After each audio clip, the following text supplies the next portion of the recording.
Thank you to Big Sky Economic Development for supporting The Vault at 201 North Broadway. Big Sky Economic Development is the community's economic development organization. BSED's mission is to sustain and grow our region's vibrant economy and outstanding quality of life by providing leadership and resources for business creation, expansion, retention, new business recruitment, workforce development, and community development. Learn more and connect with BSED at bigskyeconomicdevelopment.org. To be a good example for my kids, I wanted to show them that a single mom can do anything. And I just said, I can do this job with my eyes closed. Will you please hire me? And I was hired. The following is a Big Sky Economic Development production. It's Mars B. And Kavo. And this is The Vault at 201 North Broadway. A business podcast. Where we bring you entrepreneurs, small business owners, and community leaders of Montana. You don't want to miss this. Learn how to better start, manage, and grow your business. And your leadership style. Tangible takeaways to save you time and improve whatever it is that you're working on.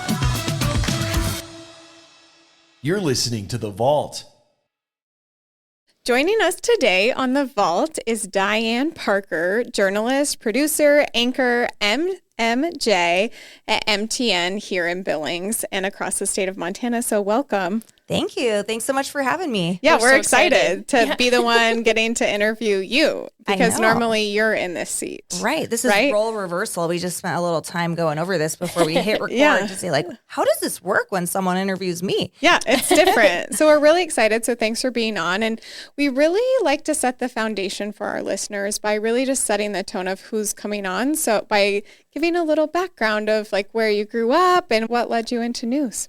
Okay, well, I grew up in the small town of Chugwater, Wyoming. Oh, wow. Okay. I think 100 and maybe 45 or so. Oh, wow. And so I lived outside of town. My parents own an organic wheat and oats farm. And so they were one of the first 7 farmers in the U.S. to partner with Kashi and have their organic grain in cereal, granola bars, all of that. So, oh my gosh, that's so cool. Kind of were always eating Kashi cereal and granola bars and things like that. You're like, because I know where this comes from. Right, exactly. My dad was on the advisory board for, that's, I guess the company is owned by Kellogg's. And so he's been on the advisory board for farmers for that and really into the organic kind of movement before it was the cool thing to do. Uh-huh. Wow. So it was interesting growing up on the farm. I learned how to work very hard during all of the daylight hours and sometimes into the evening hours, especially when it was harvest season. My specialties included driving the tractor, not on the edges of the strip farming, though, because I didn't pay attention very well. So I couldn't drive in straight lines. And this is before we had I can't even walk in straight lines. Technology that like keeps it in line. Right. Now we have GPS technology, so you don't have to worry about that. But I drove harvest truck. I did whatever my parents needed me to do to help out on the farm. I feel like I learned a very good work ethic. My parents also wanted to support the community of Chugwater and bring jobs to that community.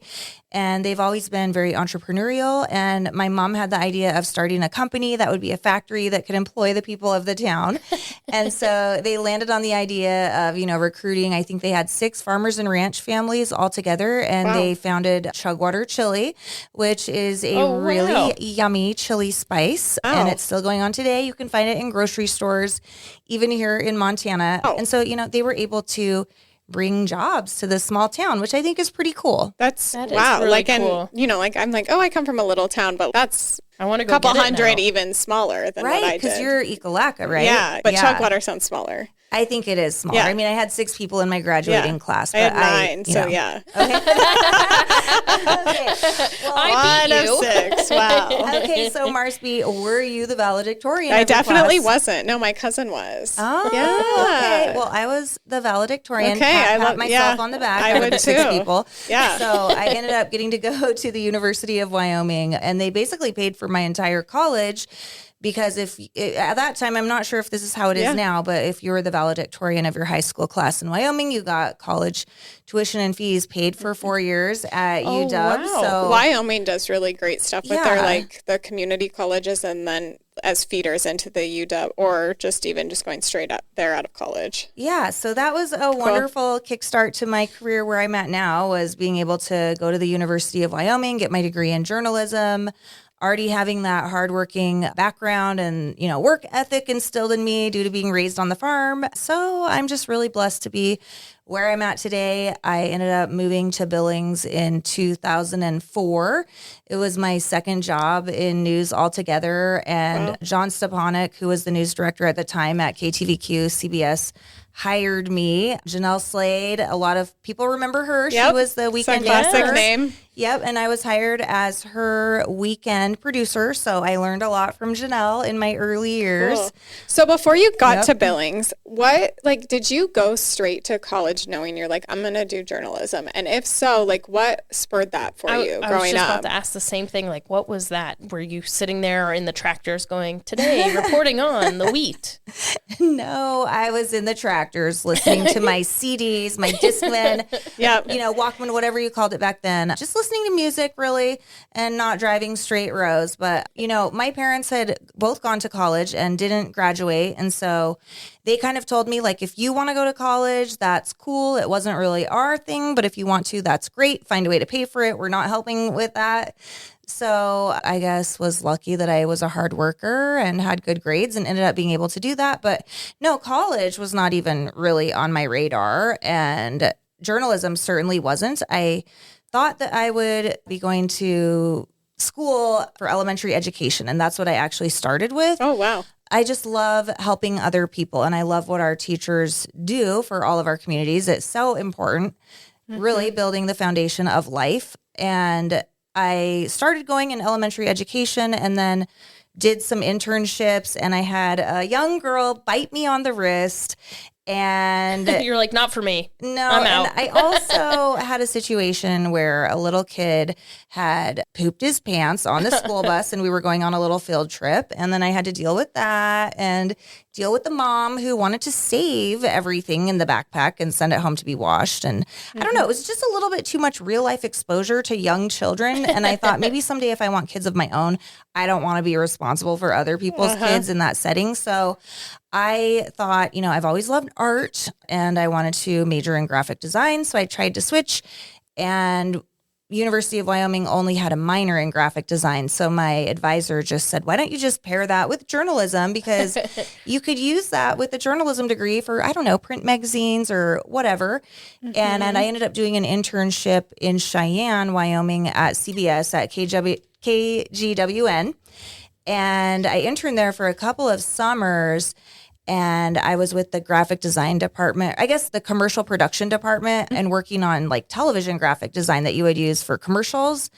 And I just didn't enjoy sitting in front of a computer all day. I was a little bit more spontaneous than that. And they said, well, you have these internships, so just make the most of it. Go out with the weekend team and go with the reporters and maybe see what they do. And I did. And I just fell in love with it because it was every single day you went to work and you didn't know what you were going to be doing. You didn't know who you were going to meet. You didn't know what interesting story you were going to cover. And it was just really fulfilling. And so I then decided to, stick with the journalism degree. And I kind of landed where I am now. My journalism degree was not in broadcast, so I've had no professional training on the air as far as broadcast or learning how to shoot video, film, or anything like that, or editing video for that matter. So really, I have this straight up journalism. It would be more tailored to print, I would say, back in the day when I got my degree. And the broadcast just came about because people who believed in me and they thought I could learn on the job. And I'm really thankful for how that all worked out because I love what I'm doing today. Yeah, and you're very articulate and well-spoken. I think even, we talked a little bit before we started about Julie, Alex. I feel like all of you just are so articulate and you're good on camera. Passion. You can feel your passion for every story that you cover. Thank you. So tell us, what was that journey like? You worked in Wyoming for a little bit, transitioned to Billings. What was that like learning to broadcast and be the one in front of the camera? Was it just a natural for you, or were there some learning curves? It was not a natural. I so wanted it to be a natural, but it wasn't. So I actually worked in Wyoming at the NBC station in Casper for about a year producing, I think it was 5 and 10 o'clock news. And so I learned a little bit about producing there, and I ultimately decided I just wanted to try on-air work. And so that's when I was sending out my VHS resume tape, and John Stepanek got it and watched it and said, oh, it isn't that horrible. We could probably train her.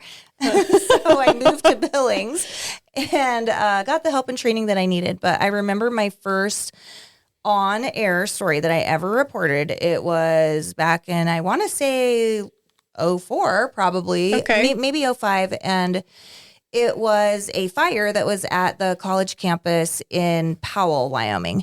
And I was sent down there with a photographer. So we were a team, and I was, so nervous that this was my first on-air job. And I was so nervous even asking the questions of the fire marshal and, people who were there. I remember I was wearing a light green shirt, and I had my pen and my notebook and all of this. And I came back, and when it was time for me to actually go on the air live from the newsroom in Q2, I had written pen like all over my light green shirt. I was so nervous out in the field, even asking the questions. I don't know what I was doing. I was you were fidgeting, holding it, and then I had to go on air and didn't have an extra outfit then I had this pen like all over my shirt. But it went okay. And then I just kept improving from there and getting more and more comfortable. And now it's just second nature to go on the air. Because you've also, so you started out and then you started doing some of those off-site ones. So was that just weekend work, or tell us a little bit about your career progression with Q2, MTN, CBS, all of those. Yeah. Okay. This is going to be behind the scenes, Dianne Parker, unfiltered. I'm going to let you know everything about it. Okay. Yeah. We want to know. So I was hired part-time, and this is back in 2004. And my salary was not good. I will be honest about it. It was below $20,000, and it was part-time. It was really hard to survive on. And people always say, like, you have to be in journalism with a heart that this is what you want to do, because it's not always the best paying.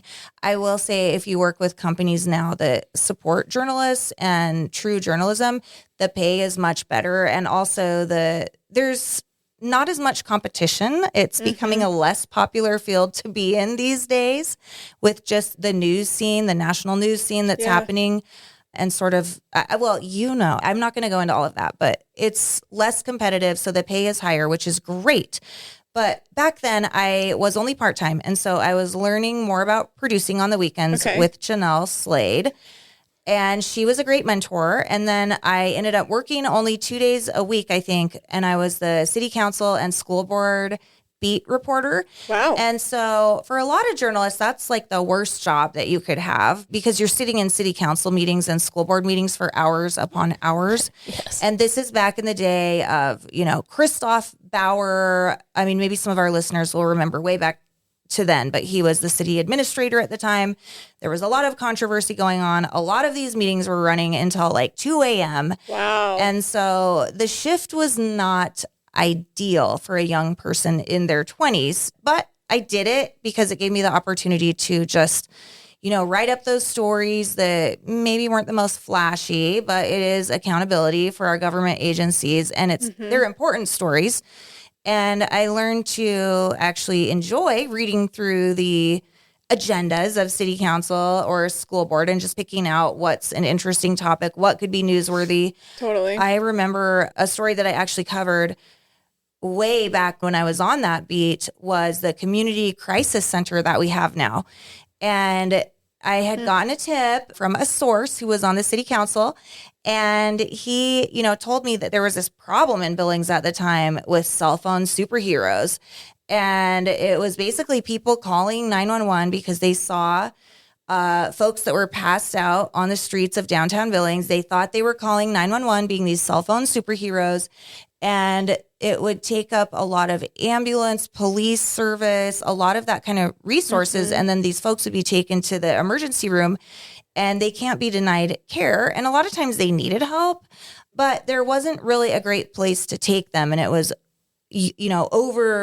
overworking our systems that we had, and there needed to be a better solution for it. And so I ended up doing this story and really exposing the issue that we had in Billings and how it was spending a lot of the budget on calls and maybe how money could be spent differently. And then the Community Crisis Center actually came about, and we still have it today.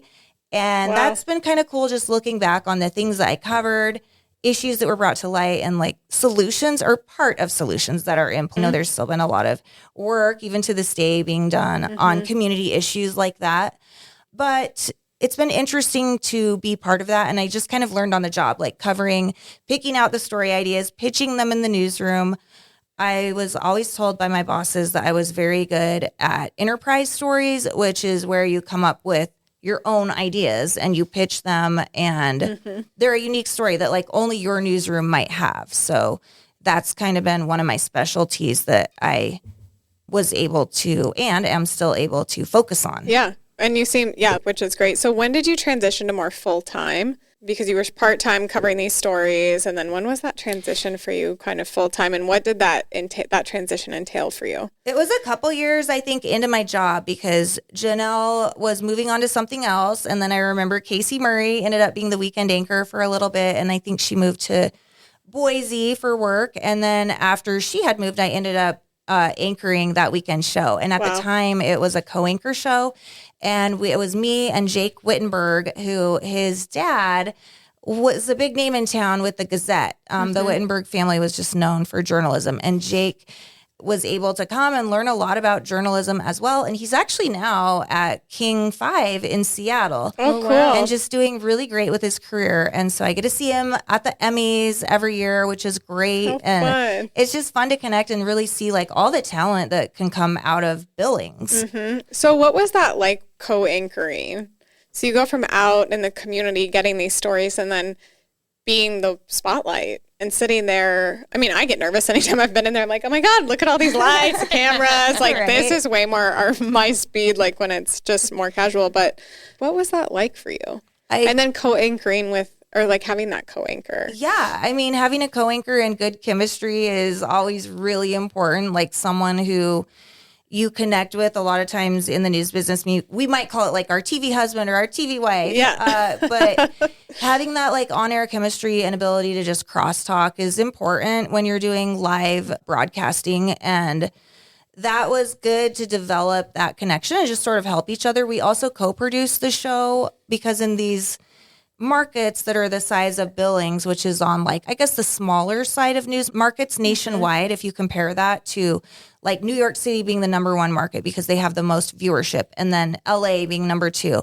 Chicago probably number 3. I mean, Denver, I'm not like up to date, but I think they're probably number 16 or something like that. And then Billings falls about like in the 160s. And so just having the ability to do all those different things, like produce the news, then anchor it. Also, a lot of the days, Jake and I were out there like reporting also. So we would, we'd be like, oh my gosh, we're scanner chasing because we used to scanner chase back then. Of course, we don't have scanner access right now to the city of Billings. The law enforcement, the scanners have been kind of shut off. And which makes our jobs as journalists a little bit harder, but they do communicate through the Facebook page, which is good. But we would scanner chase and we would have to go out into the field and do reporting, while we were also responsible for producing a 30-minute show. Wow. Twice a day on the weekends, like the 5:30 and the 10 o'clock. It was just a lot. We were always staying so busy. And so doing that, I found it to be really fulfilling. And then I also found it to be really wearing on me because it was a lot of work. Yeah. But we're all like working really hard and we care about our jobs and believe in it. Ultimately, after that experience, after 4 years of being in Billings, I decided to take a job in Anchorage, Alaska at CBS. Oh, wow. And I was the main anchor, the 5 o'clock news and 10 o'clock news. And so that was back when Sarah Palin was the vice presidential candidate. Wow. Of course, being from Wasilla, Alaska, speaking with her about stories. I ended up being in her documentary, The Undefeated, as myself as a news anchor. Oh, wow. Yes. That's really cool. And then just gaining more career experience, which was anchoring my first ever live election. Wow. And which was, of course, President Obama and Yes, We Can, and just kind of watching that all unfold live and broadcasting about it while it was happening. And just kind of condensing, history as it unfolds, which is really fascinating to me when you look back. No matter what year we're in or what event it is. Like, we're really being part of history and, you know, making that available for the public. And document. I mean, like, you're really in it. It's like when you're in a lesson or something, right? You're like, I'm really in it right now, but people will look back on this and it's a huge historical moment. And like, that's news captures it, right? Like journalism is what captures all of that history for us in real time, which is really a unique experience. Yeah. And then I would say going to that bigger market, because Anchorage really broadcasts to the entire state of Alaska. So it's more than 500,000 viewers. I mean, I'm sure it's more than that now, because this was back in 2008, 2010 era. And that was a good market size to be in. I learned a lot from being there, but I also learned that market size was very staffed up compared to something like what we have here in Billings. So interesting. You know, every show that I anchored had a producer and an executive producer. So the producer would like put the content in the show, stack the show with the stories of the day. And the executive producer would just read over all the copy before it would ever go to air and make sure that there's nothing libelous or slanderous or any legal issues that could come to light with anything that's scripted. Yeah. And so my job was really to read through the scripts after it had been approved by all of the different levels of producers and editorial process that it goes through, and then just like tweak anything. I would read it out loud. And if there's any words that were tongue twisters, I could just choose a different word that meant the same context. Yeah. So it was a little bit slow for me. It was actually quite boring. Because you're used to doing all of it. I was used to doing all of it. So I wanted something that was more in the middle of that. And so then what'd you do? Then I ended up moving back to Billings, actually, because I was dating who is now my ex-husband. And I moved back here to have kids and start a family. And I just love Montana. And we decided that, you know, he's from Montana, and we both decided we were great with being in Montana and to start a family and raise our kids here. So I guess I'm here now because I love Montana, and this is really where I wanted to be. Yeah. And it is where I see myself being. So no matter what I'm doing, I'm glad that I'm here. And now I have 2 amazing kids. They're 10 and 6. Wow. So fun age. Yeah. Like I know. school age. 4th grade and 1st grade. And they're amazing. For a while, you know, I think my ex-husband, you know, we were engaged at the time. He was trying to lure me back here to Montana with promises of, oh, you'll never have to work again if you move back here. He was a stockbroker at the time at D.A. Davidson. And he did that for about 10 years. Was really good at his job. And he's actually in banking right now and is a great dad and great at everything that he does. But I moved back and I didn't work. I didn't work for a year and a half. I just planned our wedding. And that was getting extremely boring for me. I'm someone who likes to stay active and you're a doer. Yeah. Like, I've got a lot of things going on. Yeah. Oh my gosh. So he came home from his work one day and I said, this is back when Oprah was on TV. And I was like, oh my goodness, do you know what happened on Oprah today? And he said, oh my goodness, if I hear you say one more time, do you know what happened on Oprah today? You need to go get a job. And so you're like, I agree. And I'm like, okay, I get that. So I didn't know what to do for a career. I wasn't planning on ever going back into news. I wanted to do something different. And he said, well, why don't you just create the career that you want? And I had never thought of that advice before. And I was thinking about it and I'm like, well, I had dabbled in like being a commercial spokesperson a little bit. And I was like, well, I think that's what I want to do for this company that I had just been doing commercials for just as a contract worker. It was a Vetus group. And at one point they were the top 10 largest employers in Montana. And now they sold the company to venture employers. But they still have some staff here in Billings. And I just proposed to them, you know, you're a growing company, you're nationwide, you don't have a public relations department. I think I could start it for you. And this is the salary, the minimum salary that I would accept for that. And this is how I'll start the program. And they actually pitched it to their board of directors and approved my dream job, which was everything that I wanted. And I got everything that I asked for. So, and I remember you in that role. Like, I think that's the first time when I met you, you were with Avitas, because you would come around and do, like, I worked at the chamber at the time. You would do presentations and you guys were sponsoring a bunch of stuff all the time. Yeah. So that was a great role. I picked up a lot of skills in business from that role. I wasn't planning on being that role for 8 years, but I ended up being the PR director for 8 years. Wow. I ended up learning a lot about budget management. I was given the budget for our charitable contributions, which, was just learning how to manage a budget of $1 million and how spreadsheets work and all these things about business. I had really great business coaches that also believed in me and took the chance to train me. And I just love picking up new skills. So I think whatever job you're doing, as long as you're always learning and you're open to picking up new skills, you can be successful. And so then you worked in that job for a while, longer than you thought. What pulled you back to news? Yeah. So then I had worked there for 8 years and I felt like doing, when you're in a job for a certain amount of time, you start to see cyclical, every year this is when this happens, or every year this is when I put out this press release, or, whatnot. Yeah. So I kind of set my personal goals for PR. And once I achieved them, which was getting news coverage in major media markets, so I had gotten news coverage for the company, on NPR and things like that all across the U.S., in L.A. and San Francisco. We had offices all over California and even in New York City. Wow. And so once I had met my personal goal of getting media coverage in major markets, I decided after I had my second kid, so when my second child, Victoria, was born, I only worked about 6 more months because I realized I couldn't do it all. I was doing it all. I was the ultimate volunteer person in town too. I couldn't say no. Yeah, because you did Relay for Life. And I did Relay for Life for years, and we were always... And that's a heavy lift. It's a heavy lift. It was it was like a part-time job, but I was volunteering for it.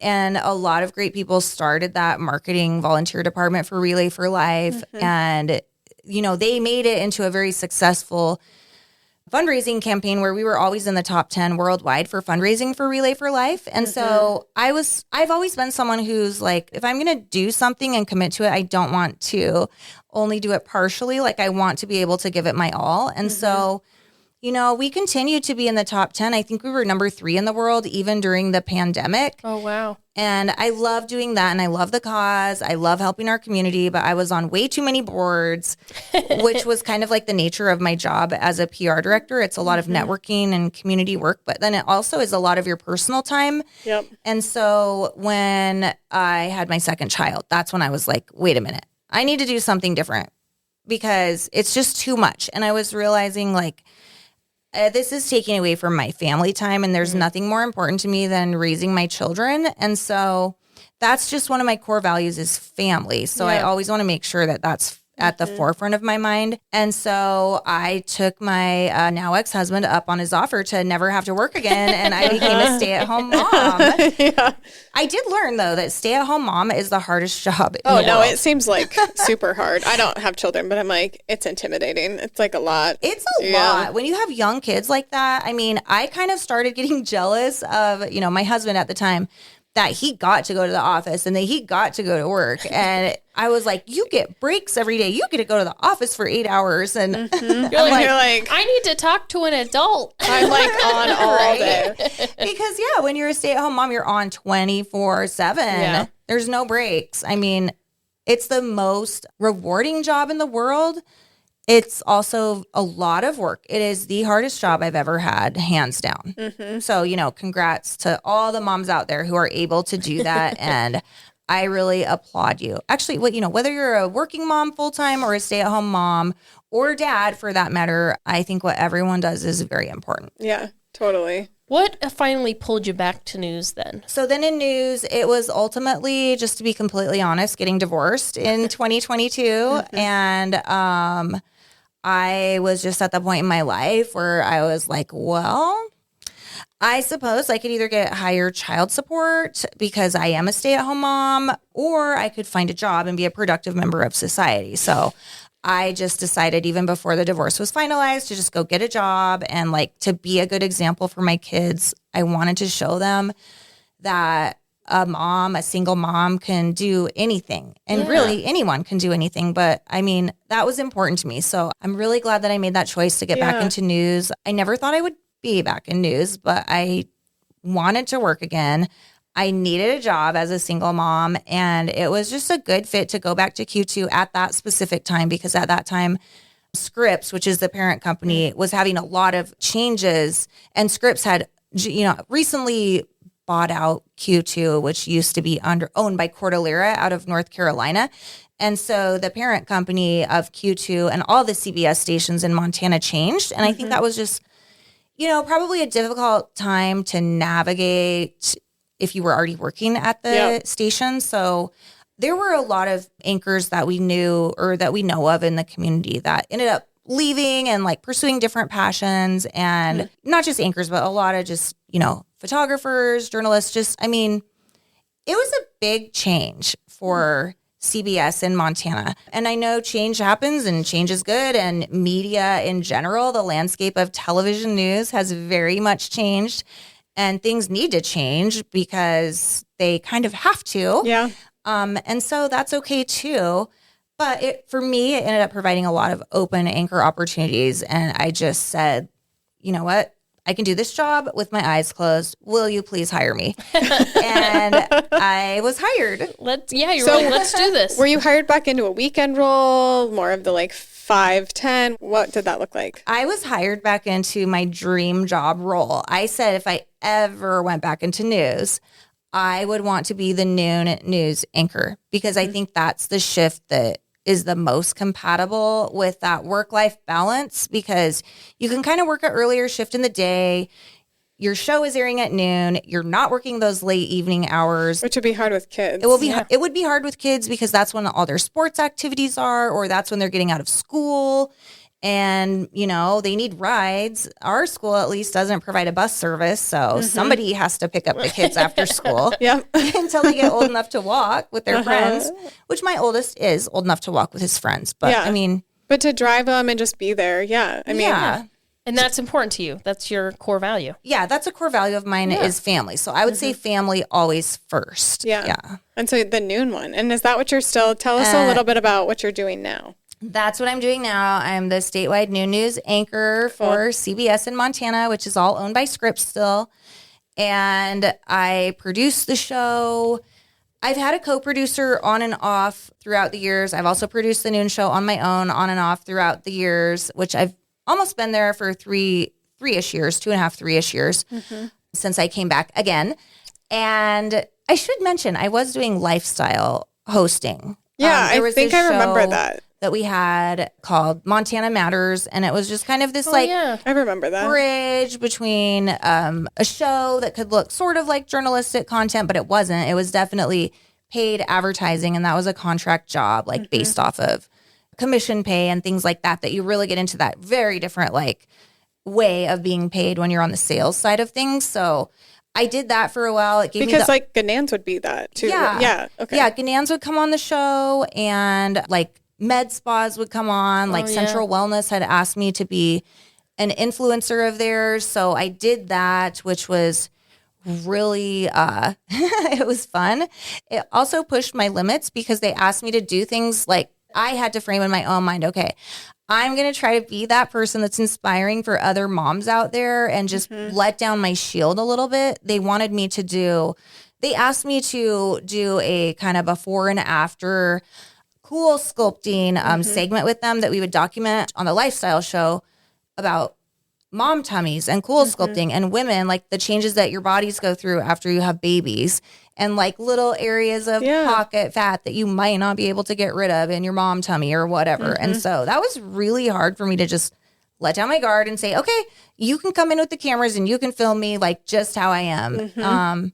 And I remember you doing that. Yeah, because I remember following it on your Instagram. Yeah, we did that when I turned 40. It was kind of a big year for me, and it ended up being the perfect campaign for them to be able to highlight for other women out there to be hey, I'm not alone.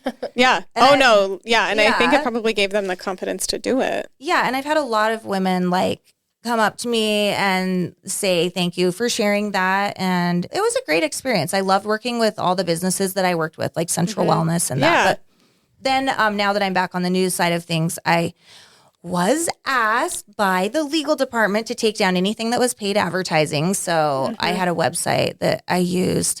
I still have the website, but it's very outdated. But I would feature all my clients on it and things like that. And so when you go back to the journalistic side of things, you just have to have complete separation from anything paid. Totally. Yeah. And so so now you're noon. What is your schedule? I'm just curious, looking, because you guys are on set, what does your schedule look like? What time do you get there? What are you doing until like you do the show? And then what does that all look like? Yeah. So, I mean, although I love news because it's so spontaneous and you never know what you're going to be doing every day, there's been a lot of mandates at companies where you have to be super structured in your day in order to get your deadlines met on time and to meet quota. So at the end of the day, it is about good journalism first, which is what Scripps believes in, which I'm very happy that they do believe in that. But it's also about meeting your story quota because you need like X number of stories to go into each show. And we have like this daily news cycle that doesn't stop. And so I get to work. My start time is 7:30, and then I work until 3:30. And I have an arrangement where I can work sort of the last hour-ish of my day at home on the days that I need to pick up my kids after school. But also being a single mom, I rely on another woman who helps me a lot, which is my amazing nanny. And so she comes in the morning before 7:30 so that I can theoretically get to work on time. And because any single mom or just probably working mom knows that no matter how early you wake up, sometimes you just can't get out the door because there's like a crying kid or meltdown. They can't find their socks or their favorite shoes, and the nanny can't help them. Of course, the nanny can't help them. Mom has to do it. Yes. Well, they wanted French toast, and now they don't want it anymore, right? And mom needs to do it. I know. And I tried to set up my house. I have my house set up where they can be as self-sufficient as possible. So that helps. I'm like, okay, you know where the Lego Legos are. Go get them out of the freezer. You know where the toaster is. It's at your eye level. Yeah, like you got it. You could do it. Yeah. But yeah, so I get to work around 7:30-ish, and then I am working on producing the noon show. And we're just getting a new producer for our morning show who's also going to produce the noon show. So what that does is it frees up more of my time to be a journalist going out and like getting those enterprise stories and covering those. So I have a story quota right now that's 2 stories per week because with me producing and anchoring the noon, that's about all that I have time for. Yeah, that's a lot. And I need to get that up to 3 stories a week. So in order to have help doing that, they're getting me a producer to help, like just actually to take over producing the noon news. So I mean, I'll have final read-throughs and tweaking anything that needs to be, but that'll be freeing up a lot of my time to do more stories. That's really exciting for you. Yeah. And then, so when I'm done, the goal is always to record. So this is like also something controversial, I would say, is that we are able to, just in this new era of news, different companies are trying out different things. And so one of the things that is a directive for me to do is to actually record the noon news before noon. So we try to record it within an amount of time where if there was any breaking news, it wouldn't be a problem. We always get breaking news in there. We have a way of being able to do that. But I record it a little bit early every day so that I can just get out the door and go do interviews and do stories. Totally. And it really helps with the work-life balance, I would say, because for those people like, you know, Andrea or Russ Riesinger, who works that 10 p.m. shift, when they're recording just a little bit earlier, it allows them to like get away and leave the office a little bit earlier to go be part of their family. But we're always on alert. We always have staff who's working around the clock to monitor any breaking news. And we have ways where if something breaks, like we are required to put that in the show and find a way to make that happen. So it doesn't really affect the product that we're putting out there. It's just a different way of thinking about it. Yeah, and your time, right? Is what it sounds like. Yeah. Well, it's been so much fun to hear your story, have you on. We're going to take a quick break for a sponsor message, and then we like to end each episode with a few rapid fire questions. Okay, I can't wait. Big thanks to the Small Business Development Center for sponsoring The Vault at 201 North Broadway. The SBDC is an incredible resource for small business owners, offering free one-on-one counseling, business plan support, market research, financial projections, and much more. Whether you're just starting out or looking to grow, they're here to help your business succeed. Reach out to us at bigsky.economicdevelopment.org. All right, welcome back. My first question for you in our rapid fire is, What is your favorite shoe in your closet? Oh, okay. We both You're love always shoes, dressed really nice, so we want to know. we love this question. Well, lately I've been into the athleisure look. So I would say it's comfy flat shoes. Honestly, like the ones that I'm wearing today, they're They're kind so of cute. They kind are of very cute. like fuzzy boots, Yeah. because when I am anchoring the news, I have to wear the heels and all of that. But then, half of my day is going out into the field, and I shoot my own video and my own story. So I have a lot of gear that I'm carrying. Yeah. And so I think the more practical flat shoe is my favorite. And I'm going to go with the UGG fuzzy boots. I love it. I'm a flat practical girl too. Yep. I love that. I can't walk in heels very well. So So our next question is, what advice would you give to someone thinking about or starting out in journalism? So fresh out of college, what would you tell them? I would say be ready to be adaptive and to learn new things and to never stop learning. I really like that. That's really good. this kind of goes along with that. What's one thing you'd go back and tell your younger self? To not be so critical of myself or the product, and to just, live and be proud of where you are in the moment. I love that. Those are really Thank you great. so much for coming on. Yes, thank you guys for having me. This was great. Yeah. So where can people connect with you? Like if they're like, I want to connect with her. I want to follow her and hear her stories. I have a couple of professional social media pages. I use my Instagram the most. You can find me on there. It's just Dianne Parker.